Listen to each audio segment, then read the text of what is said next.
Hola, muy buenos días hermanos y amigos que nos acompañan. Bienvenidos a su podcast Hablemos con la Biblia. Te presento rápidamente el concepto de este programa. Pues lo que queremos básicamente es compartir con todos ustedes temas muy importantes para la iglesia cristiana. La idea es combinar algunos de estos temas.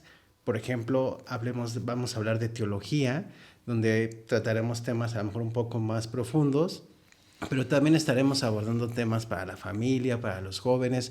Entonces realmente lo que buscamos y la razón principal de este podcast es transmitir la palabra de Dios, que la palabra de Dios sea extendida, que por medio de ella sean bendecidas muchas personas y que podamos aclarar dudas de cualquier tipo. Así que estén orando mucho por nosotros y bueno, déjenles presento a parte del equipo y le voy a dar la palabra a mi hermano José Luis para que él se presente, nos hable un poquito de él y ya inmediatamente yo les platico de mí para comenzar con nuestro primer tema del día de hoy, con nuestro primer episodio. Adelante, hermano. Sí, muchas gracias, Sergio. Bueno, mi nombre es José Luis Mondragón. Estoy actualmente estudiando en el Instituto de Expositores. Ya voy para el segundo año ahí, ¿verdad? Gracias al Señor. Ha sido una bendición muy grande también estar conociendo a Sergio en la iglesia local, aparte de la iglesia local, en este podcast, ¿verdad?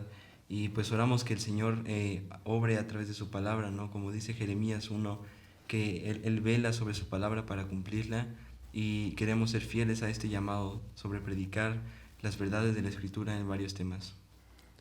Hermano, también llevas ya un rato estudiando, ¿va? En este instituto. Sí, 2 años. 2 años. Bueno, pues yo soy Sergio, como ya me presentaba mi hermano Sergio Israel Sepúlveda y Rangel, y bueno, pues yo tengo la fortuna de haber estudiado en el Seminario Bíblico Palabra de Gracia, ahí en la Ciudad de México, y bueno, pues ya son algunos años de estudio en teología, en ministerio pastoral, en predicación expositiva, en idiomas bíblicos, y pues le damos gracias a Dios que podemos poner estos talentos, ¿verdad, hermano? Sí. Esto que decimos es simplemente para que nos conozcan un poco, pero realmente todo esto está permitido y Dios nos ha bendecido de estar preparándonos, nos ha dado un llamado, ¿verdad? Nos ha dado un llamado sobre todo a cuidar de su pueblo con estos temas, a edificarlo. Y bueno, eso nos da mucho gusto y todo lo que hemos aprendido, hemos recibido, lo damos de gracia, como dice la palabra, ¿no? No hay otro, no hay nada más que eso, ¿no? Que es el motivo. Bueno, hermanos, como les decíamos, vamos a estar manejando, y amigos que nos ven, diferentes temas y hoy vamos a iniciar una serie titulada, bueno, es bibliología lo que vamos a estar viendo. Para los que más o menos la biología es el estudio de la palabra de Dios, ¿no? Y tiene varias áreas de estudio como su inspiración, su inerrancia, su autoridad. Y bueno, vamos a estarlas platicando durante los siguientes episodios. Y antes de que te pongas nervioso y digas, uy, no, va a haber un contenido teológico, mucha filosofía, mucho concepto, no, lo que hemos preparado son temas muy precisos, con respuestas precisas, con comentarios precisos, para que tú puedas entender las diversas áreas de la bibliología y las puedas enseñar incluso en tu iglesia local y aplicarlas a tu vida, que es lo más importante, ¿no? Y el día de hoy vamos a comenzar con todas son importantes, Claro, ¿estás sí, de son acuerdo conmigo? matices. Tanto la inspiración como la inerrancia, como su autoridad, como el canon bíblico son temas muy importantes y relevantes. Sí. Sobre todo en estos tiempos que es tan atacada la escritura, ¿no? Tan cuestionada. Y hoy vamos a empezar con la inspiración y a lo mejor la gente que nos sigue nos preguntará, ¿y por qué con la inspiración? Y esa es una respuesta muy sencilla, porque aunque todas son igual de importantes, la más fundamental de las fundamentales, por así decirlo, es la inspiración. Claro, sí, es la base. Porque es la base. Porque vamos a hablar de quién es el autor de la Biblia. Hoy vamos a hablar de eso, quién es el autor de la Biblia y por qué es confiable las escrituras Correcto. y por qué las podemos aplicar a nuestra vida. Entonces, es bien importante el día de hoy, ¿no? Y al final vamos a tener una sesión de preguntas y respuestas que muy amablemente nos hicieron llegar. Y si fueron demasiadas, no podemos darle respuesta a todas, pero vamos a darle por lo menos algunas de ellas. Más importante. Entonces, vamos a empezar. Y José Luis, que hoy fue el encargado de preparar este tema, yo te tengo una primera pregunta, ¿no? Porque sabemos que hay varios teólogos que han dado sus aportaciones a este tema sobre la inspiración de la Biblia. ¿Nos podrías platicar sobre los distintos puntos de vista teológicos que hoy tenemos sobre la inspiración? Yo creo que los dividiría en 4. El primero sería la teoría del dictado. Ok. Esta teoría del dictado tiene verdades, ¿verdad? Pero al final de cuentas lo podemos desmentir con la Biblia. ¿Por qué? Porque la teoría del dictado lo que realmente dice es que Dios impartió a los autores humanos de la Biblia las palabras exactas que debían de estar en la Escritura. Estas personas que creen en la teoría del dictado creen que los autores de la Biblia se sentaron en una mesa y empezaron a escribir y Dios en ese momento les dictó, pero esta teoría se puede desmentir muy fácil porque tú puedes ver, son más de 40 autores en toda la Biblia. Así es. Son más de 40 autores en toda la Biblia. Y una verdad que podemos escuchar y ver en la Escritura realmente es que ellos dejaron plasmado su personalidad. Exacto. Dejaron plasmado algo de ellos, ¿no? Dejaron realmente plasmado su personalidad, su forma de ser, su cultura, su familia. Entonces, no podemos decir que la teoría del dictado realmente fue o es verdadera porque está dejando al lado al autor humano también. Entonces podemos caer en el error de decir toda la Escritura sí es inspirada por Dios, pero también Dios inspiró la Escritura por medio de seres humanos. No hablamos de que los seres humanos fueron inspirados, eso también es una herejía. Ellos no fueron inspirados. Así es. Porque la Biblia dice toda escritura es inspirada por Dios. No dice que todos los autores humanos fueron inspirados por Dios, y eso puede que lo podamos un poco más adelante, ¿verdad? Pero la teoría del dictado se basa en eso, en decir, Dios dictó exactamente todas las palabras que debían de estar en la Escritura y dejó aparte al ser humano. Y eso no es verdad. Ahora, una segunda teoría es la teoría de la inspiración parcial o conceptual.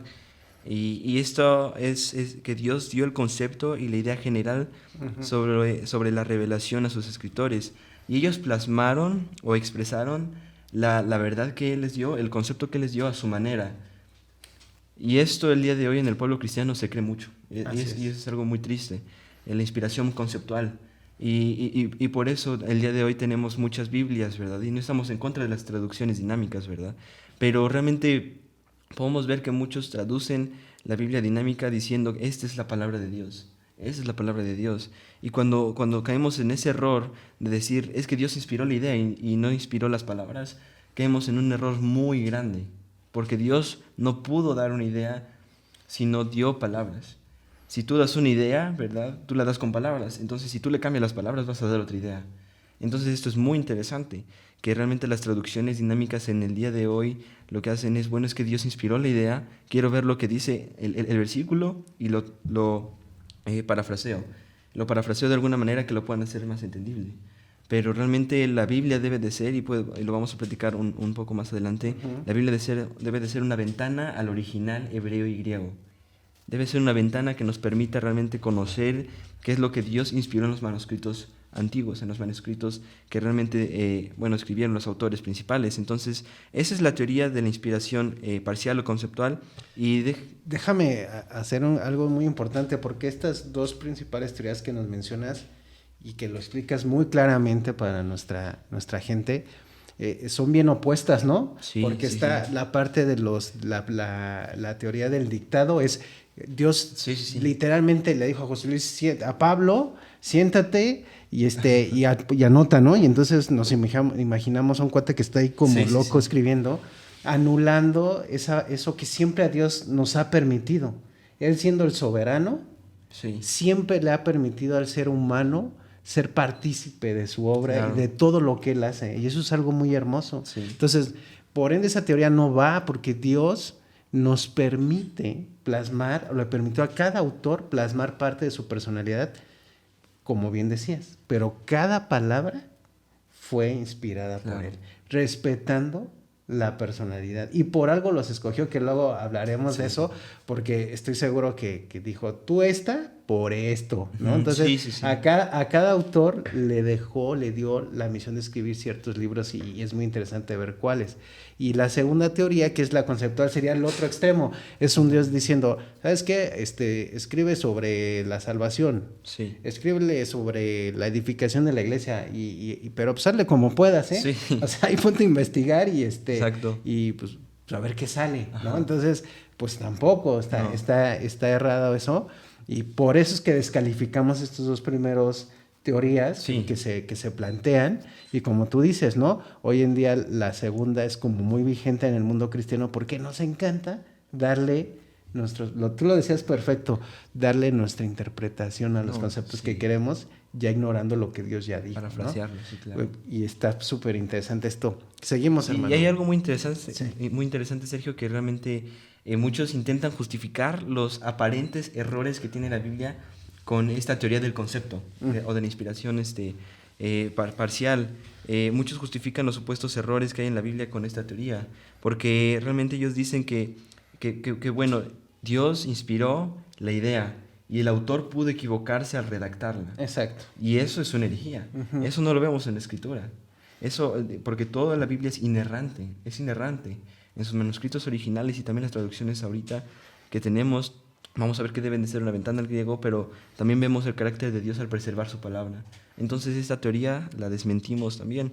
La tercera también es la teoría natural, ¿verdad?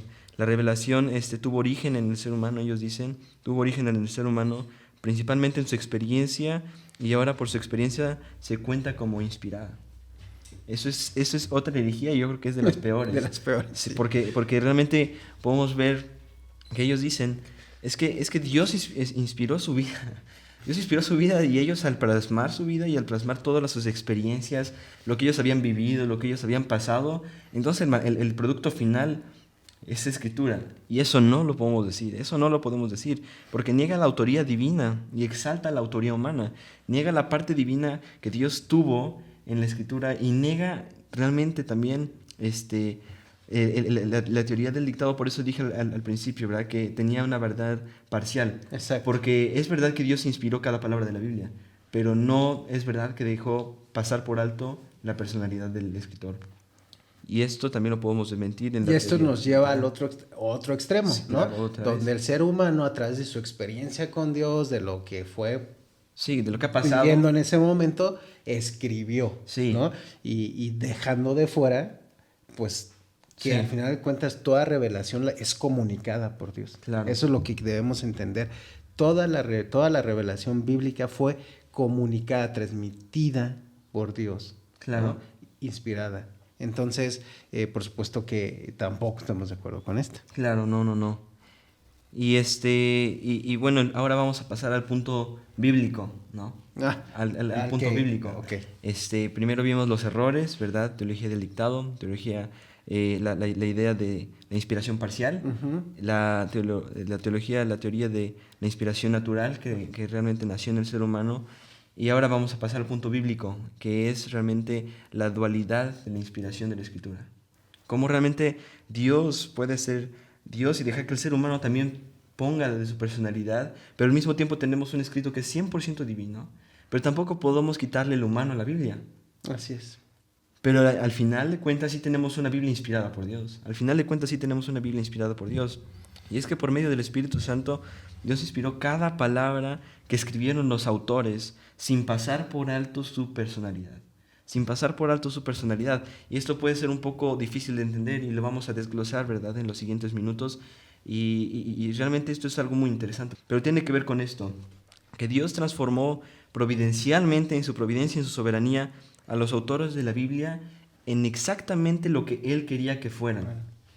Él orquestó, porque esta es una palabra muy clave en esto, Él orquestó todas las circunstancias de su vida para que cuando ellos se sentaran, los más de 40 autores bíblicos, pescadores, recaudadores de impuestos. Sí, exacto, todos ellos se sentaran y escribieran exactamente lo que Dios quería que escribieran.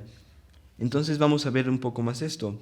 Es la preparación providencial de Dios en todas las matices de la vida del autor, lo que realmente que cuando el autor se sienta en una mesa y escribe, sí son exactamente las palabras de Dios, pero sin pasar por alto su personalidad, pero todo fue orquestado por Dios. Tal vez ese autor nunca se dio cuenta, ¿no? Tal vez ese autor nunca se dio cuenta, pero todo fue orquestado por Dios para que cuando él se sentara realmente escribiera lo que Dios quería que se escribiera.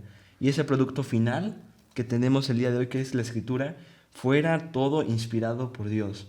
Así es. Y entonces, según de Timoteo 3:16, toda Escritura es inspirada por Dios, ¿no? Inspirada es theopneustos en el griego y es exhalada por Dios, es exhalado por Dios. Algunas traducciones esta palabra la han corregido y eso es muy bueno, pero esta palabra da esta idea que es como soplada, suspirada por Dios.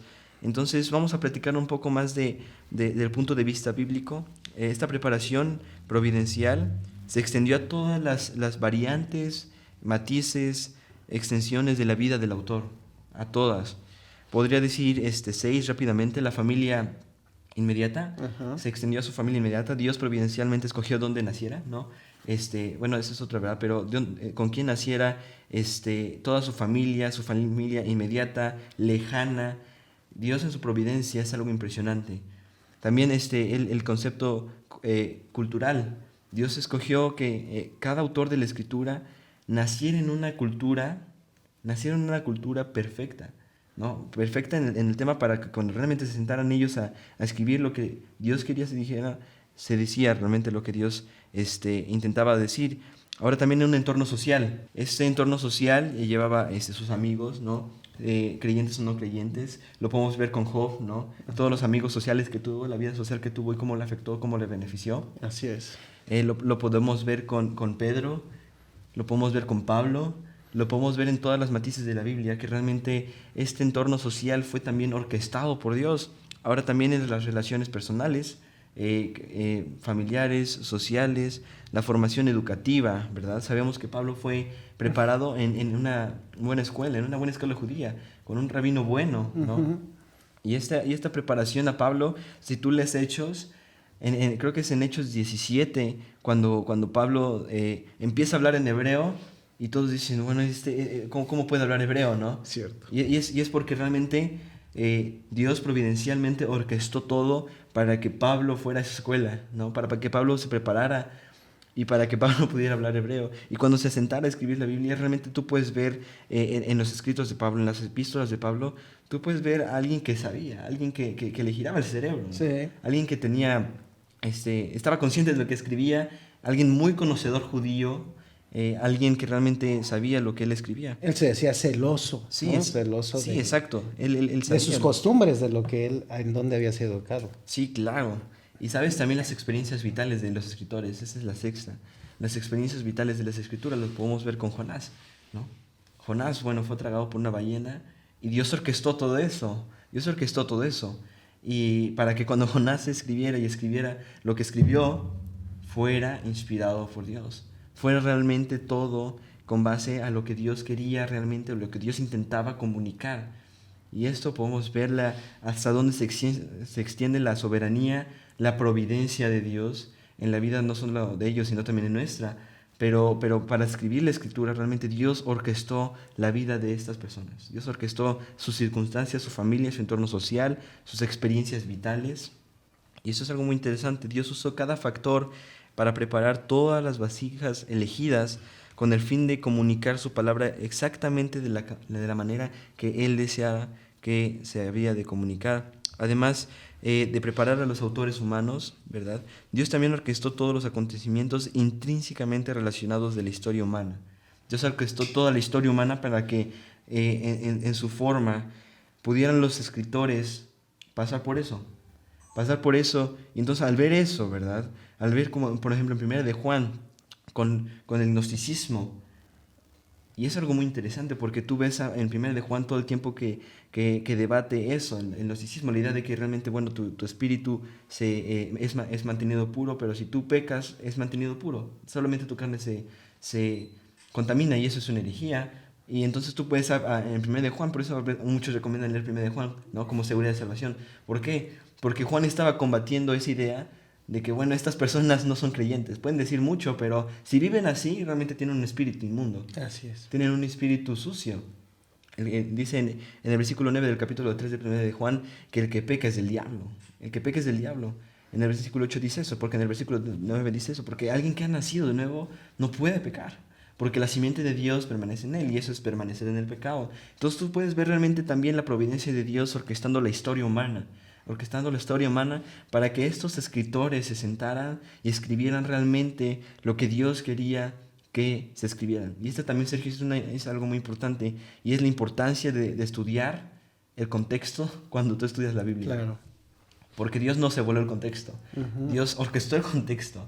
Entonces, cuando tú estudias el contexto de cada libro, el contexto inmediato y el contexto lejano, dos versículos inmediatos, hasta el libro, hasta el canon bíblico, te das cuenta de realmente la providencia de Dios en todos los libros de la Biblia.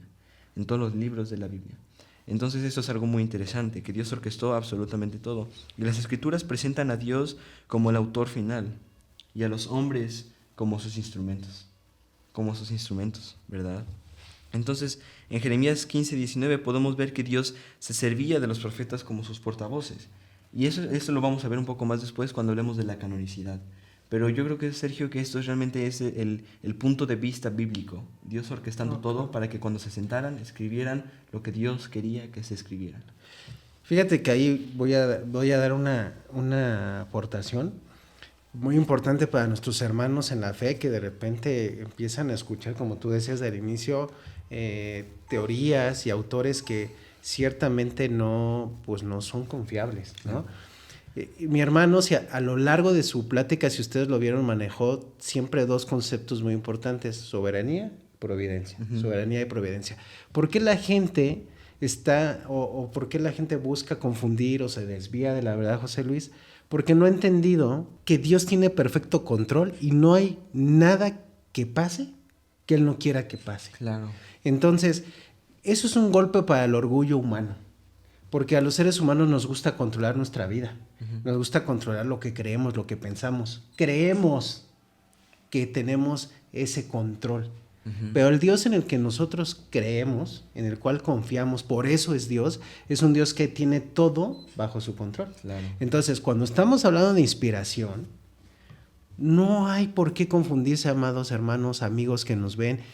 Dios inspiró cada palabra, como lo hemos visto, y utilizó a cada persona que Él quiso utilizar, que Él ya había escogido para eso, porque no son ningunos improvisados. No es que Dios dijera: el Pentateuco, pues como que me cae Moisés, ¿cómo ven? No, Sí, no. Ya lo había planeado desde la eternidad pasada para que Moisés escribiera eso.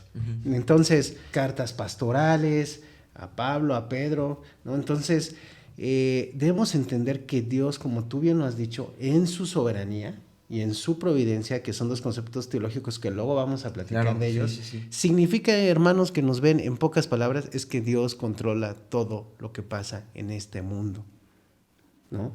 Y entonces, Él escogió a escritores, los llevó a escribir lo que Él quería que nos transmitieran. Y es muy importante, José Luis, te agradezco esto que nos has explicado, entender que cada personaje fue escogido según en su contexto. Sí. No nos imaginamos a Pablo escribiendo el Pentateuco. No. Pues no vivió ahí, no sabía. Entonces, a ver, escríbete tú el Pentateuco, Pablo. Pues no va, ¿no? Entonces a Jonás ahorita, ¿no?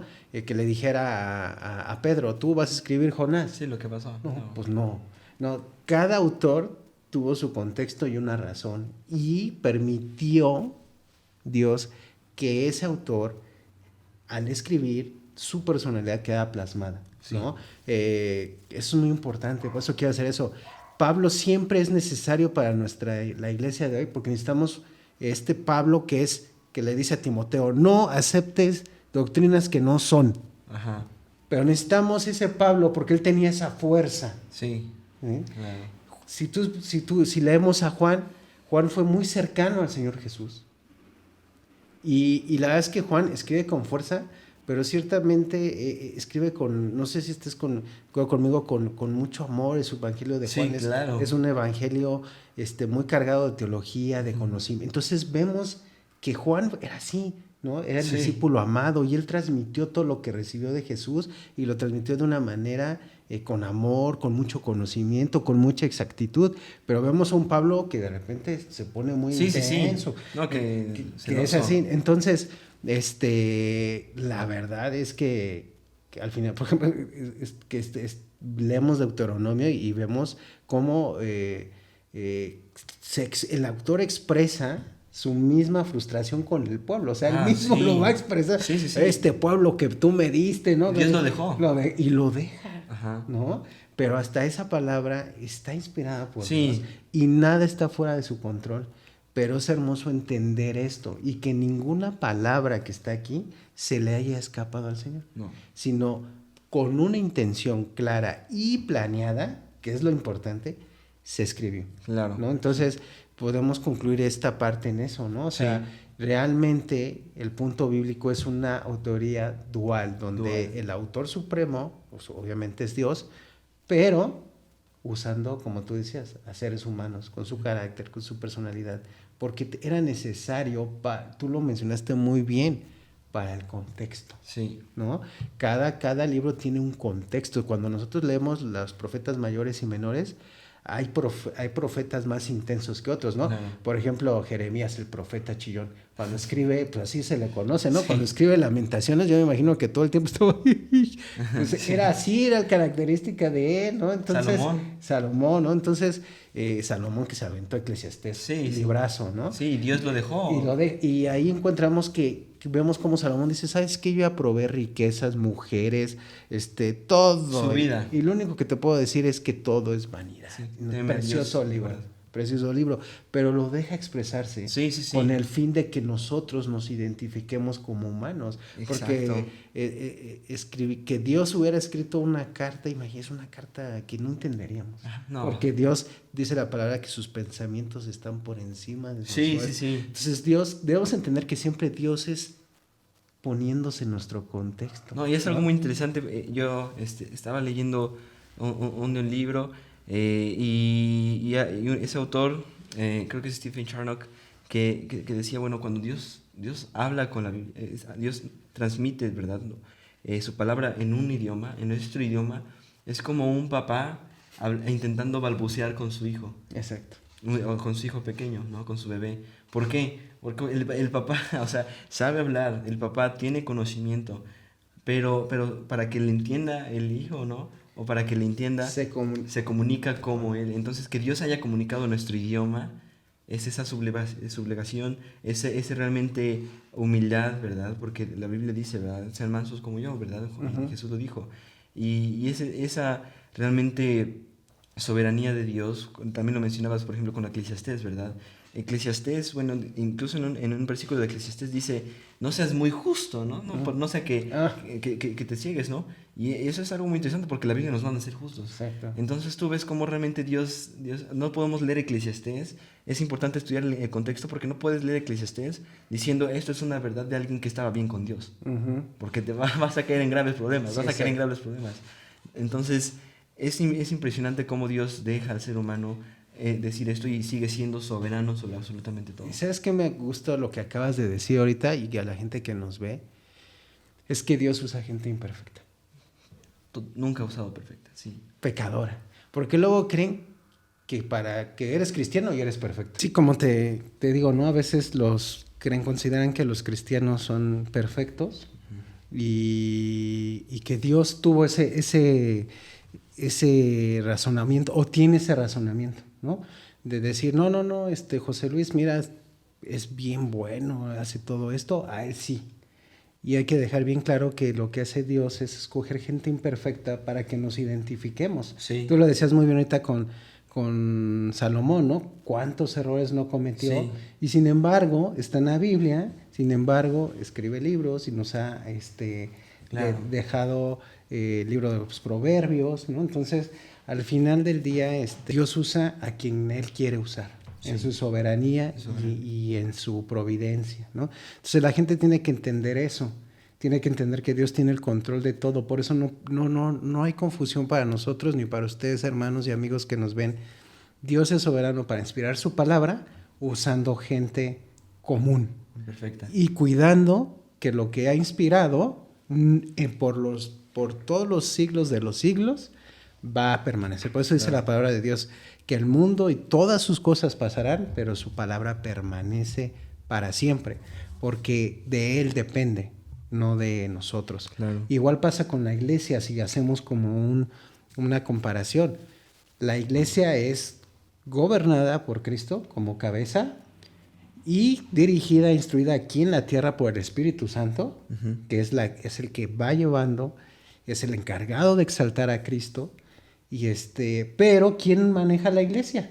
Claro. Los seres humanos, Sí. pastores, diáconos, imperfectos. Pero no por eso se va a dejar de cumplir todas las promesas que tiene Dios para la iglesia, y Dios, por medio de su iglesia, lleva a cabo los planes para cada país, para cada ciudad, como Él quiere, usando gente imperfecta, ¿no? Entonces, por eso mucha gente dice, ay, es que la iglesia hoy en día está, sí, o sea, Sí. hay un tema con la iglesia que se ha alejado de la buena palabra, que empieza a escuchar más sus emociones, lo que quieren, pero hasta eso está en el control de Dios. Y esas personas, Dios evidenciará su error a su debido tiempo y Sí, como Él exacto. quiera. Pero su iglesia, la auténtica iglesia, esa sigue avanzando porque es una promesa que Él hizo. Y para hacer eso, usa gente imperfecta. Entonces, por eso la gente cree que si te das cuenta lo mismo de la palabra, la gente cree que cuando va a la iglesia va a encontrar gente perfecta, gente bonita, gente que pues, se porta bien, que Se supone. no, claro que estamos en un proceso de santificación continuo para parecernos más a Cristo y pecar menos, ¿no? Hace ratito mencionabas el tema que el cristiano no peca más, entendiendo eso como una práctica, Sí, ¿no? claro. Pecaminosa, porque sabemos y entendemos que caemos, ¿no? Sí, tenemos cuerpo. Mas no practicamos, ¿no? Ya cuando encontramos a un hermano que practica el pecado, pues no es hermano, ¿no? Sí, exacto. Nosotros caemos, nos resbalamos y ni modo, confesamos pecado y seguimos adelante. Pero el tema es eso, que la gente no entiende que Dios tiene control sobre su iglesia, sobre cómo inspiró su palabra, ¿no? Sí. Y bueno, con eso cerramos este tema de inspiración. Ya estudiamos cuáles son las teorías incorrectas, nuestra postura bíblica, que es la que la creemos. Y vamos a pasar a otro tema muy importante dentro de la inspiración, y es, de hecho, en las preguntas que nos hicieron llegar, ya por ende se estarán contestando algunas con la plática. Hablemos del canon. José Luis, platícanos un poquito del canon, porque mucha gente, incluso voy a aprovechar para decir alguna preguntilla que por ahí nos mandaron, pues ¿a quién se le ocurrió que fuera el canon así? Sí. ¿No? Oye, ¿por qué en ese orden? ¿Por qué no empezamos con Job? De hecho, tú sabes que el libro más antiguo escrito es Job, ¿no? Sí. Entonces, ¿por qué no empezamos con Job antes de Génesis, ¿no? Entonces, creo que esta parte de la conversación tú nos vas a aclarar mucho ese tema. Y bueno, pues te cedo el micrófono para que nos platiques sobre la canonicidad de las escrituras. Sí, gracias, Sergio. Bueno, sabemos que la Biblia fue ordenada de una manera temática. Eso es muy, muy importante. Varios historiadores dicen que la Biblia fue escrita alrededor de 3.400 a 3.900 años. O sea, esa es la antigüedad de la Biblia, ¿verdad? Se sabe bien, con certeza, que el periodo en el que se hizo todo fueron 1500, pero la antigüedad de la Biblia va más de 3400 a 3900 años. Eso es muy interesante. Y pues como tú bien decías, ¿a quién se le ocurrió poner los libros como están? Porque sabemos que esa parte de la Biblia no está inspirada, como algunos títulos de la Biblia, ¿no? El título que en los evangelios, por ejemplo, ¿no? Esta arribita de ciertos pasajes, eso no es inspirado. No. Eso no es inspirado.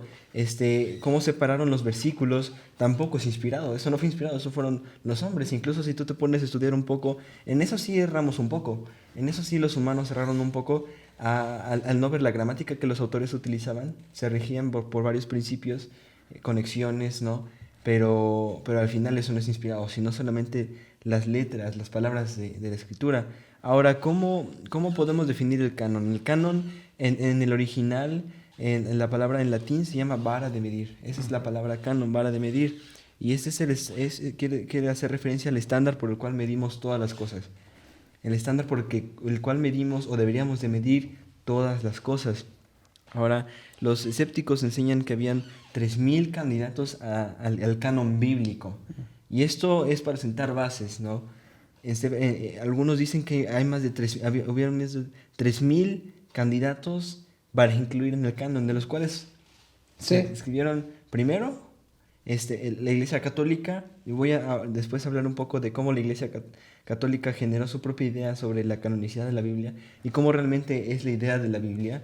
Ah, pero la Iglesia Católica en su principio tenía 80 libros.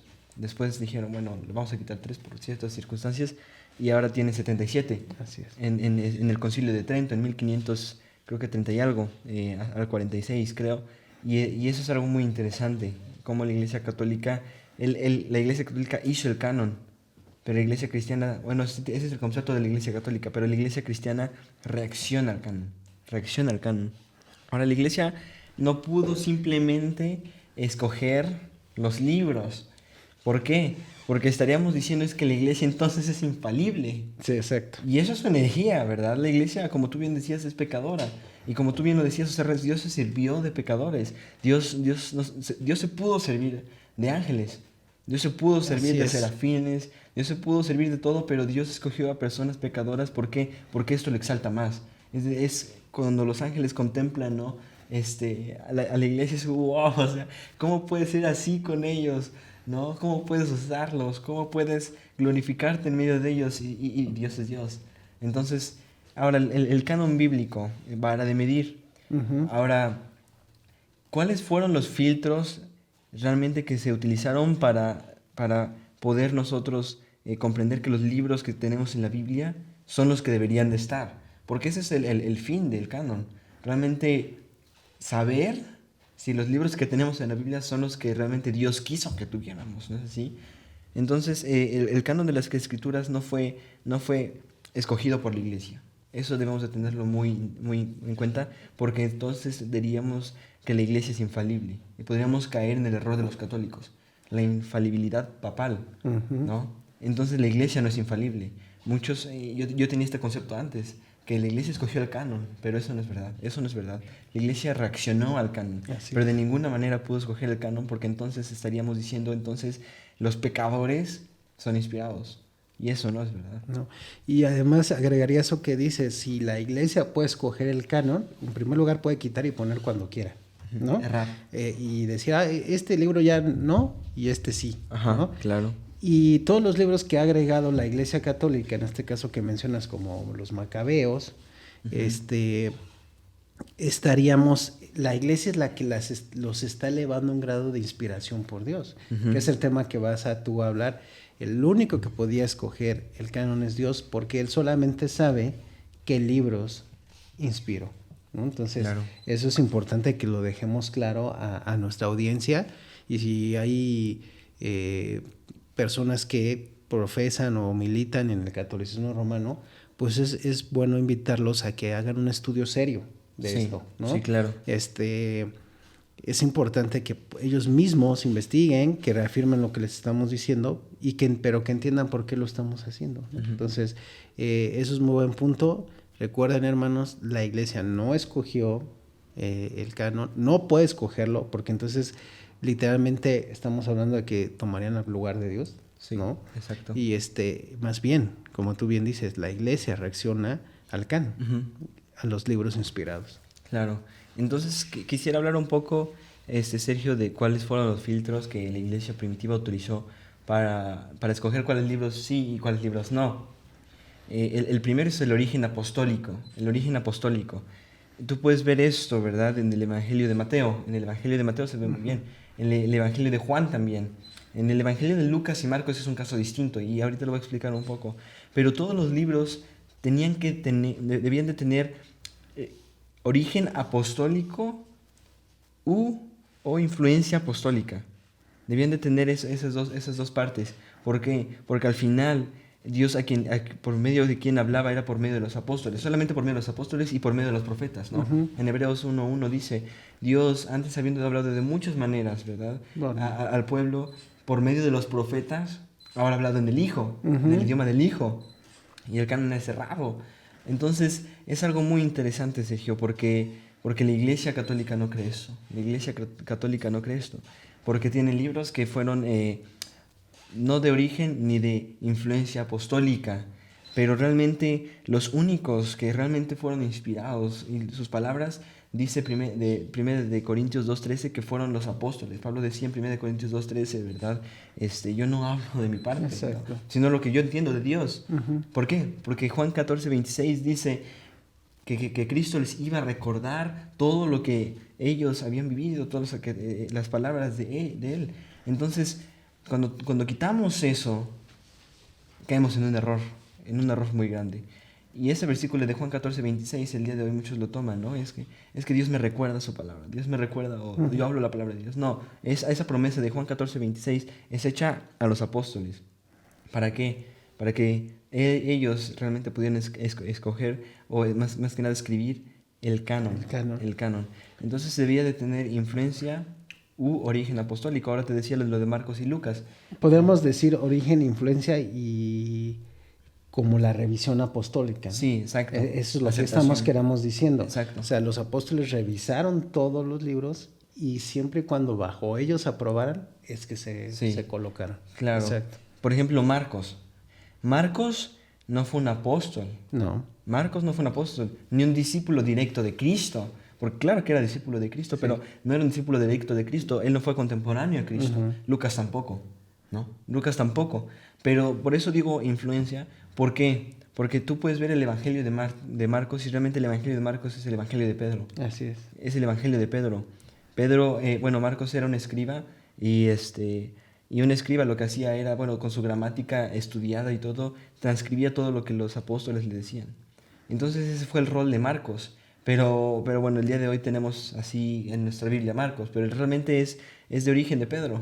Y Pedro obviamente fue contemporáneo, apóstol y discípulo de Cristo directo. Así es. Entonces también Lucas, ese es otro tema, porque Lucas no fue contemporáneo de Cristo, pero Lucas tuvo influencia apostólica. En Lucas versículo 1 del capítulo 1, ¿no? Dice, estimado Teófilo, te escribo estas cosas porque han acontecido mucho de esto, ¿no?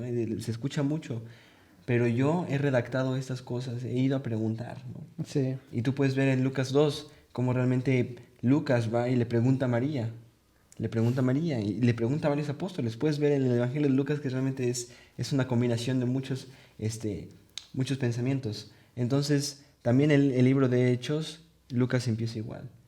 Realmente el libro de Hechos es la continuación del libro de Lucas. Así el es, Evangelio de Lucas. completamente. Entonces, igual escribe, estimado Teófilo, yo investigué esto y esto fue lo que encontré.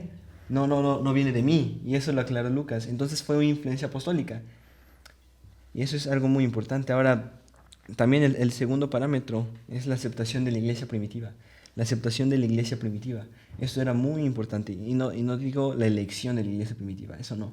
Sino la aceptación, el reconocimiento de la iglesia primitiva. Porque habían libros los cuales la iglesia primitiva no aceptaba, ¿verdad?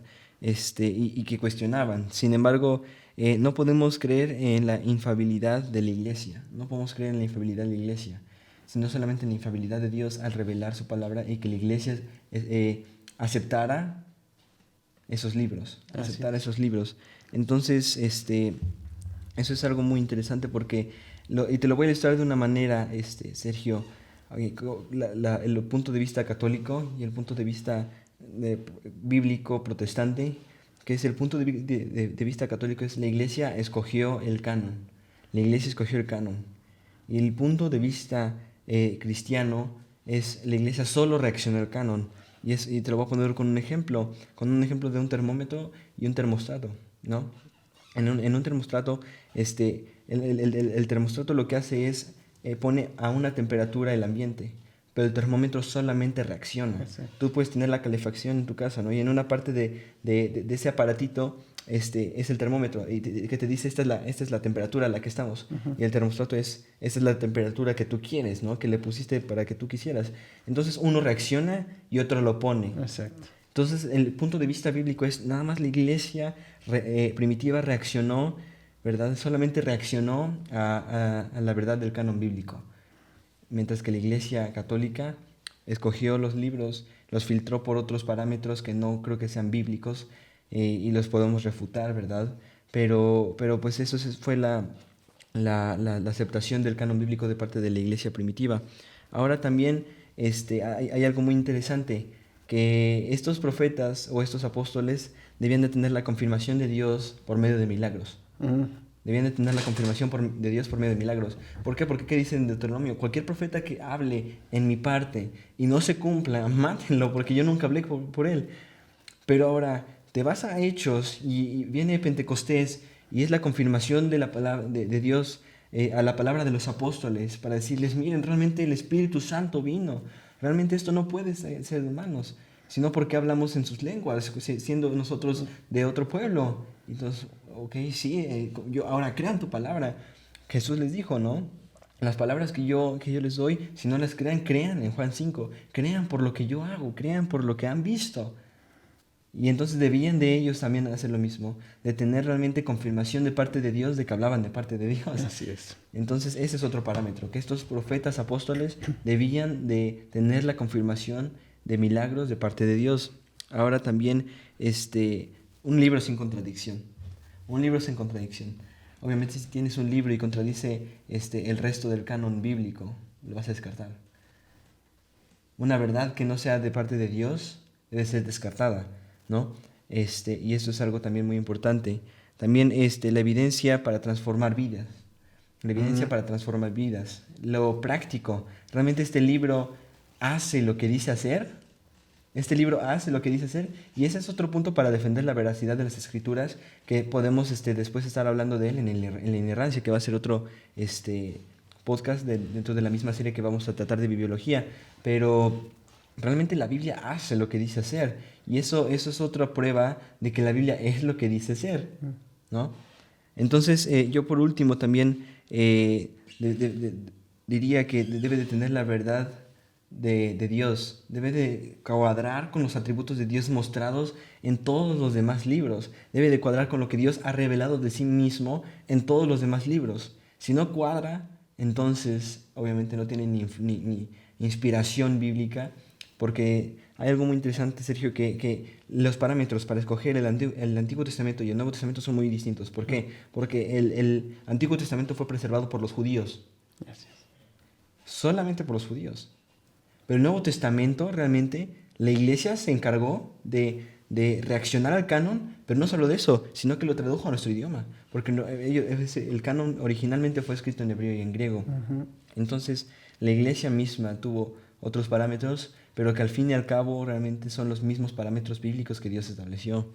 Entonces, el simple hecho de que la Biblia tenga que ser escrita o influenciada, ¿verdad?, directamente por los apóstoles o profetas es de suma importancia, ya que estos hablaban de parte de Dios. Estos hablaban de parte de Dios, ¿no? Primero de Tesalonicenses en el versículo creo que 15 del capítulo 2 dice, yo me alegro, Pablo les dice a los tesalonicenses, de que cuando fui a ustedes no aceptaron mi palabra como de mi parte, sí, sino que la aceptaron de parte de Dios, sino realmente de donde es, ¿no? Y pues esta es la influencia apostólica que debemos de filtrar la Biblia, y podemos descartar varios libros apócrifos que la Iglesia Católica el día de hoy tiene, ¿verdad? Antes ya vas a pasar a la parte del orden de los libros, ¿no? Sí. Antes nada me gustaría como comentar y agregar algo más a lo que nos has enseñado el día de hoy, es que algo en la teología que se llama teología sistemática. Uh-huh. ¿Por qué se llama teología sistemática? Porque hay teología histórica, hay teología bíblica. La teología sistemática es aquella teología que estudia el todo, uh-huh, ¿no?, de lo que hay y ve lo que tú dices, que no hay una contradicción. Uh-huh. Entonces, todo el canon bíblico, tú lo mencionabas muy bien, no puede contradecirse. Sí, ¿no? Ese es el tema, amados hermanos y amigos que nos ven. El problema es que cuando vamos a libros apócrifos que tiene la Iglesia Católica, abiertamente, uh-huh, creo que pasan dos cosas. La primera, contradice lo que dice otro libro inspirado, y la segunda es que viene ahí algo que es conveniente para la fe católica. Sí, claro. ¿No? Entonces, por eso es que de alguna manera sirve a los intereses de un grupo de personas, y por eso es que es insertado ahí. Entonces, lo importante de eso es que hay que cuidar que esto que tú mencionas, que hay una armonía. Sí. Y esa armonía, porque como tú bien dices, Jesús, Pablo y los apóstoles citaban ya el Antiguo Testamento porque ya está escrito, pero para formar ya el canon al final, sí pasó por una revisión. Sí. No es que ellos escogieran, sino que confirmaron que venía de Dios, que está inspirado por Dios y que no contradice nada a la doctrina bíblica. Entonces, de esa manera es que se establece el canon. Claro. ¿no? Y por eso es que pasa por la aprobación que nos decías tú de los apóstoles, en primer lugar, que fue a los que les confirió esa labor de continuar con su obra cuando él se va en Hechos, ¿no? Claro. Entonces, pues tiene peso ese sentido, y además la iglesia primitiva, pues también tenía que, al interpretar la Biblia en su contexto y todo, ver que no hubiera cosas extrañas, ¿no? Y por eso lo hago muy práctico esto, porque ¿por qué no están? Podríamos resumir esos libros, porque contradicen la doctrina bíblica. Punto, hermano. O sea, no hay más. Ese es el primer punto. No están porque contradicen en muchos aspectos los demás libros. Y el segundo punto que hemos encontrado, y lo decimos con todo amor y con todo el respeto que podemos hacerlo, varios de estos escritos sirven para intereses de la doctrina católica. Exacto. Donde ellos pueden decir, mira, es que dice ahí, pero ya buscas en la Biblia, por eso decíamos que la Biblia es un todo en uno. Y cuando tú buscas, oye, pero eso no, pero está en Macabeos, pero pues nada más. Sí, no, está ahí. No, entonces pues no. Y curiosamente pues ese libro no está considerado inspirado. Y ya para cerrar y hables rápidamente del orden de los libros, clave que la gente no piensa. Los judíos, que no son cristianos, ellos practican su propia religión, judaísmo. Yo pregunto, los libros apócrifos están en el Antiguo Testamento, que es donde encontramos más de estos libros que han insertado. Yo les pregunto, si gente tan especialista al auditorio que nos ve, como los judíos, que solo se manejan del Antiguo Testamento, son especialistas, sí, ¿estarás claro. de acuerdo conmigo? Sí. Especialistas del Antiguo Testamento. Sí. Pero ¿por qué no los han puesto? Punto. Si los especialistas en el Antiguo Testamento, que son los judíos, y que no aceptan el nuevo, no han colocado esos libros, pues yo les dejo ahí de tareas, ¿no? O sea, es como muy evidente, pues que no son inspirados, ¿no? Sí, claro. Entonces, te dejo la palabra, hermano. No. Sí, bueno, pasando un poco a otro punto, el orden de los libros, Lucas 24:44 muestra la visión que un judío tenía con respecto al Antiguo Testamento y el orden, ¿verdad?, que ellos tenían. Y dice este versículo, después Jesús les dijo, esto es lo que yo les decía cuando todavía estaba con ustedes, que era necesario que se cumpliera todo lo que sobre mí está escrito en la ley de Moisés, en los profetas y en los salmos. Esta es la percepción judía con respecto al Antiguo Testamento. Esta es la percepción judía con respecto al Antiguo Testamento.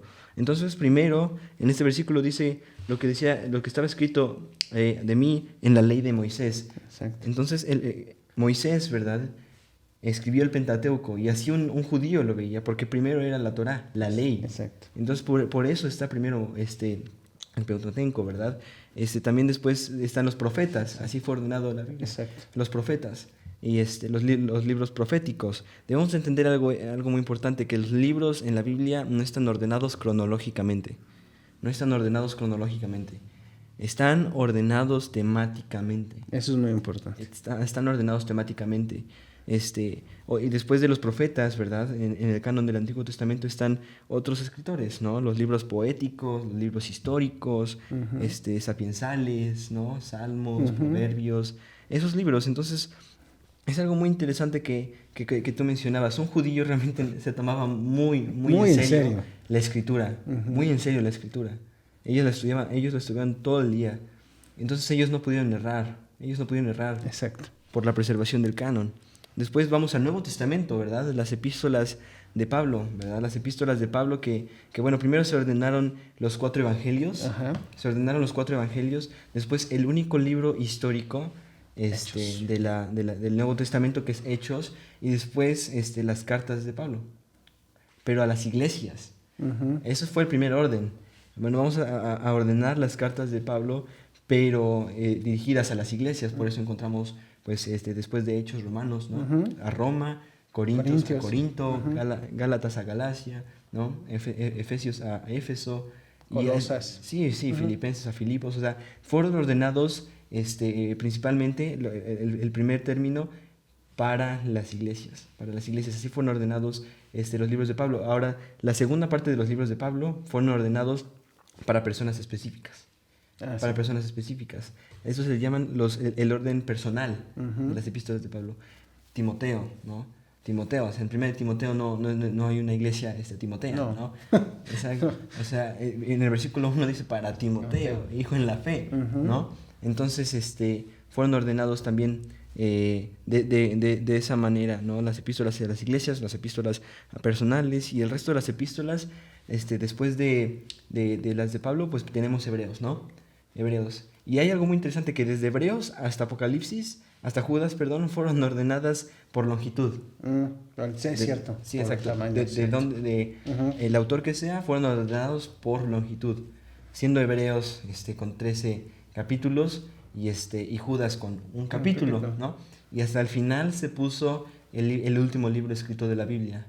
La revelación final. Exacto, escatología. El libro profético se le llama en el Nuevo Testamento. Es el libro profético, ¿no?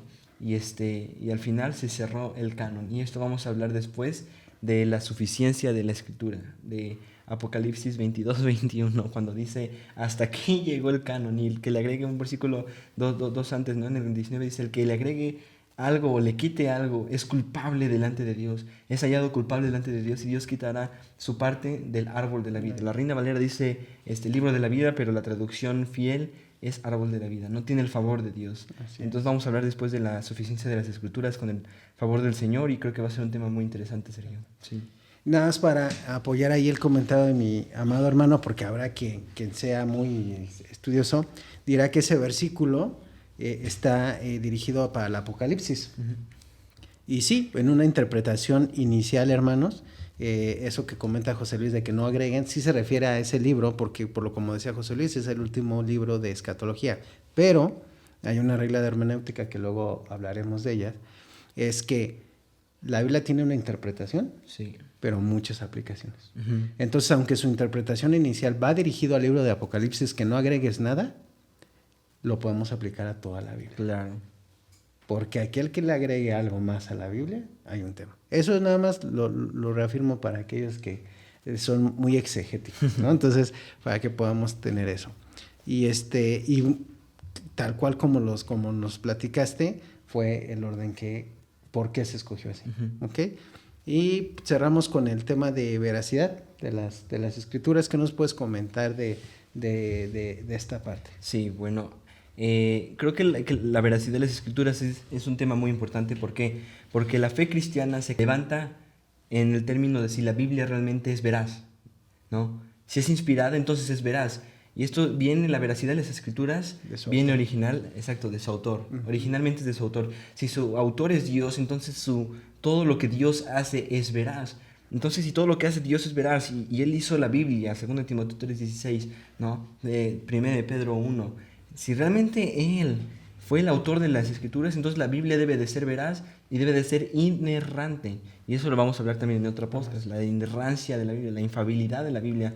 Pero la veracidad de las Escrituras puede ser... por eso es autoritativa. Sí, autoritativa. Al final terminamos con autoritativa porque si es inerrante, es suficiente y es inspirada por Dios, entonces es tonto no someter todo lo que hacemos, predicamos, escuchamos a la palabra de Dios. Y ese es el tema de esta serie.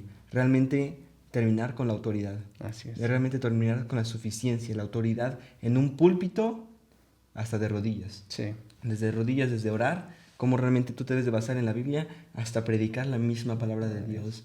La importancia, ¿no? Entonces la veracidad de las Escrituras, ¿no? Radica en su autor, porque su autor es veraz, su autor no puede fallar. Dice Malaquías 3:6, ¿no? Que realmente él no cambia, pero porque no puede errar. No puede errar. Él es infalible.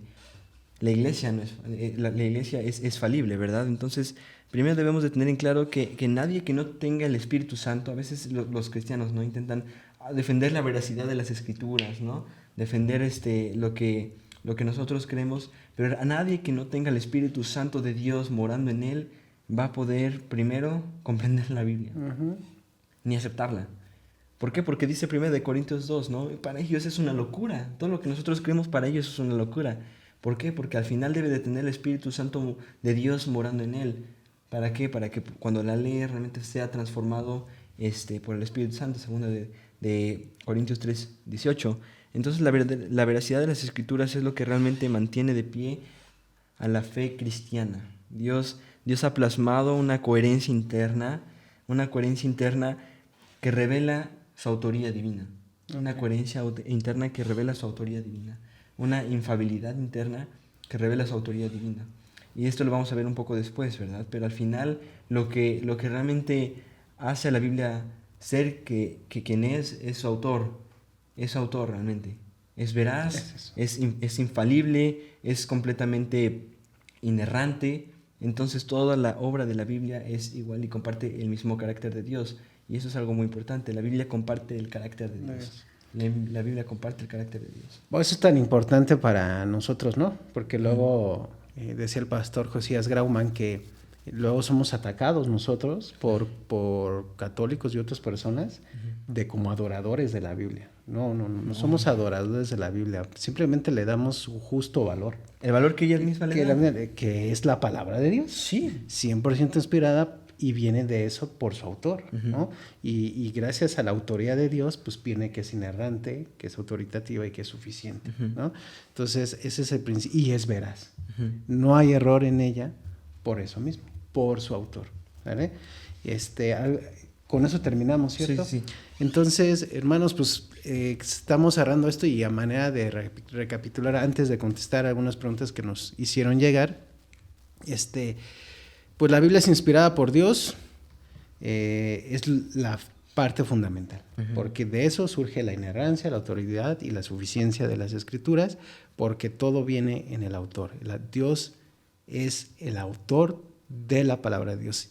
Escuchen lo que digan el mundo, los filósofos, no, hermano, no se confundan, la palabra de Dios es inspirada por Dios a través de instrumentos humanos, pero como les dijimos, todo el tiempo bajo el control y la soberanía de Dios, claro, y su providencia. Por eso podemos confiar como un libro confiable, ¿no? Y luego ya veremos las demás doctrinas, claro, dentro de la bibliología. ¿Qué te parece? Tienes algunas preguntas por ahí, ¿no? A ver. Sí, bueno, muy amablemente los hermanos nos enviaron algunas preguntas. Son varias, como mencionaste al principio. No vamos a responder todas. Escogimos, creo que las que resumen realmente otras preguntas.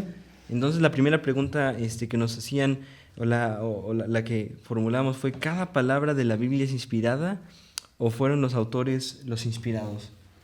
Pues ya lo platicamos, ¿no? Hermanos que nos ven, amigos, cada palabra es la inspirada, no los autores. ¿Estamos de acuerdo en eso? Lo que hemos platicado, Dios usó a estos autores con su personalidad, con su estilo, dependiendo su contexto y cómo Dios quería que ese libro se transmitiera, ¿no?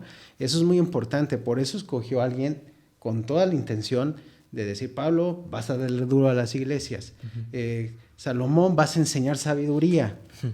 David, vas a enseñarle al pueblo cristiano a cantar, ¿no? Entonces, a cada uno de ellos los dotó para lo que él quería que se escribiera, pero en todo momento está bajo su control y por ende no hay nada que sea inerrante en ella. No sé si quieras agregar algo. Sí, claro, el texto es lo inspirado, no los autores. Exacto. ¿Por qué? Porque los autores son falibles, son pecadores, son instrumentos, pero eso es otra vez una prueba de lo que Dios puede hacer a través de realmente un pecador. ¿Qué es lo que hacemos con la iglesia? La iglesia somos un conjunto de pecadores redimidos y aún así Dios nos usa. Eso es lo increíble, sí, ¿no? Porque pues, si Él hiciera la obra, pues ya nos hubiera despedido a todos, ¿no? ¿Tienes otra pregunta? Sí. Esta es muy interesante. Si la Biblia fue inspirada por Dios originalmente en hebreo y en griego, el traducirla a otros idiomas en los que no existían en ese tiempo, no es equivalente a tener errores al traducirla, ¿no? Como aquí ponen, parcialmente al menos, ¿no le quitaría la inspiración? Justamente platicábamos eso, amigo. Estábamos platicando sobre que lo decíamos ahorita, las palabras fueron las que fueron inspiradas. Entonces, obviamente, los originales son los inspirados, claro, ¿no? Las traducciones pues vienen de un original, por ende podemos decir que vienen respetando esa inspiración, ¿no? Lo único que se hace es convertirlo al idioma de cada nación. Y ahí hay un punto importante que yo ahorita te ceda la palabra. El punto es saber escoger qué versión vas a usar. Sí. Ese es el tema, porque definitivamente hay versiones que sí han metido la mano en los humanos. Sí, claro. Para que suene mejor, porque con este tema de que es difícil esa palabra. Es más, las dos versiones que más recomendamos, que es la Reina Valera y la Biblia de las Américas, aún suavizan algunas palabras. Ahí en Romanos 1, Dios le menciona, cuando tú estás haciendo el exégesis, el estudio del contexto gramatical de Romanos, y hay una parte, no recuerdo exactamente el versículo, pero le dice en el original griego, idiotas. O sea, Dios dice idiotas porque no entienden lo que hacen cuando está hablando el tema del pecado, ¿no? Entonces, suena muy fuerte. Sí. Entonces, Reina Valera y Biblia de las Américas le ponen otro, pero en realidad la palabra como tal, pues dice idiotas, ¿no? Sí, claro. Entonces, sí es un tema, y debemos entender por qué Dios usó esa palabra en su contexto de su idioma. Por eso es importante que estudien los idiomas bíblicos, no para hablarlos, sino para entenderlos. Sí. Pero sí es un tema bien importante las traducciones, porque hay algunas que de verdad, en su afán de suavizar, de hacer entendible, rompen la idea original del libro, de los originales inspirados. Sí. Ahí sí hay un problema. Sí. Cuando rompes la idea, ese es el punto, cuando rompes la idea del original, del libro inspirado, es cuando ya caes en pecado. Cuando tú la mantienes, pero tienes que no adaptarla, sino... bueno, sí, la palabra es adaptarla, porque el español no es igual al griego, no se habla igual ni al francés, ni al portugués. Entonces sí necesitamos revisarla. Por eso, todos los que hemos ido al seminario, hermano, y eso se los paso. El primer paso que me enseñó a mí el pastor Luis Contreras es: tienes que tomar el original y hacer tú la traducción. En base al original, tú traduces y entonces escoges qué versión se amolda más. Por eso yo siempre he dicho, los pastores a veces, no, siempre la Reina Valera en esta iglesia, siempre las Américas. Yo siempre digo, deben de buscar usar la versión que más se asemeje al original. Claro. ¿No? Y siempre hemos coincidido que la Reina Valera y la Biblia de las Américas son las más allegadas. Está la Biblia de la versión del oso, que conserva aún más el original. Pero bueno, es difícil, ¿no? Entonces, yo creo que la clave ahí, independientemente de lo que ahorita tú comentes, es que no rompa la idea del original. Porque si ya rompe la idea del original, entonces hay un tema. Claro, sí, debemos tener la idea bien presente, que el original fue el manuscrito inspirado. Las traducciones sí son hechas por manos humanas, y como tú bien mencionabas en Romanos, ¿no? Esa palabra que realmente significa idiota, ¿no? Es algo muy fuerte, pero que los traductores la suavizaron. Y otra palabra, por ejemplo, que suavizaron los autores es la palabra doulos en el griego, que realmente es esclavo, que la tenemos el día de hoy en nuestras Biblias como siervo. Así es. Tú puedes ver a Pablo presentándose en las cartas diciendo: yo, Pablo, ¿no?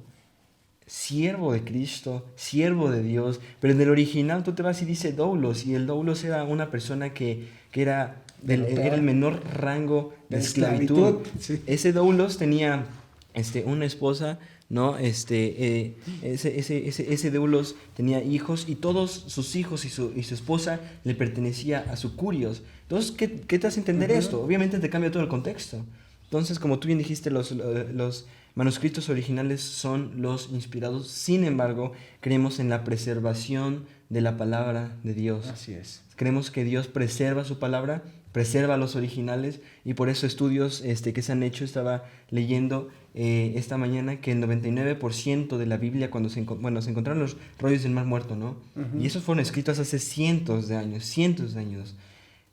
Los sacaron y los compararon con versiones del día de hoy, y tenían un 99% de acertitud, ¿no? Exacto. Entonces eso es impresionante. Eso no lo puede hacer un ser humano, sino solamente un Dios que escucha esto. Dios se inspiró la Biblia, entonces ¿por qué no la preservaría? Exacto. Un Dios que inspira y preserva su palabra, porque ¿para qué Dios inspiraría una Biblia y no la preservaría? Exacto. y la tendría con errores. Sí, ¿no? exacto. Sería contradicción al carácter de Dios. Una última, hermano, porque... Claro. Sí, bueno, para terminar, tenemos una última pregunta que es muy interesante. Es si la Biblia es inerrante, ¿por qué es tan complicado interpretar lo que ya está escrito, lo que está escrito? Pero bueno, con el favor del Señor, ¿verdad? La vamos a responder en el siguiente capítulo. Para dar una explicación rápida, la inerrancia de la Biblia es que la Biblia no tiene errores. La Biblia no tiene errores, como estuvimos diciendo este episodio, pero bueno, ese ya será tema de otro episodio y pues te cedo la palabra, Sergio. Pues muchas gracias, hermanos, por acompañarnos en este primer episodio de este podcast, su podcast, Hablando con la Biblia. José Luis y yo les damos gracias. Aquí vamos a seguir. Por favor, les pedimos un gran petición. Tenemos una gran petición. Es que oren mucho por nosotros. Claro. Oren por nosotros porque bendiga esto y que pueda ser de mucha bendición a la iglesia local de México y del mundo entero, ¿no? Y de Querétaro, que particularmente estamos aquí. Y les invitamos por último a que se suscriban a nuestro canal, nos dejen las preguntas que quieran que respondamos en la caja de comentarios, obviamente ahí en YouTube estamos hablando, y claro que tenemos Facebook, Instagram y demás, pero pues YouTube será nuestra red social por excelencia, por así llamar. Nos vemos la siguiente y que Dios los bendiga.